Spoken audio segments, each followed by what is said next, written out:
Hey, сәлем достар. Бәріңе сәлем. Мен қайтадан оралдым. Я, мен домалақ елдер, Қазақстан, қайтадан оралдым. Білемін, 2 ай жоқ болып кеттім. Кешіріңдер. Әй, Қазақстан, қайда жоқ болып кеттің?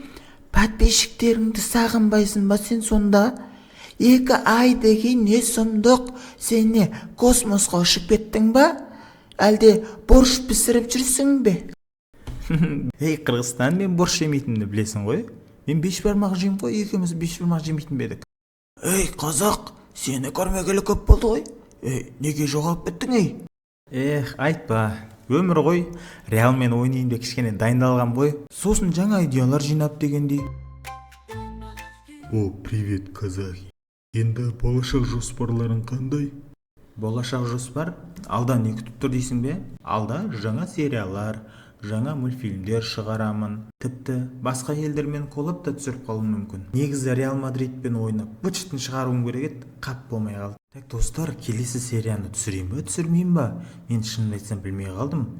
Маған көмектесіңдерші, пікірге қалдырып кетіңдер, иә? Мен сендерді жақсы көремін. Сау болыңдар.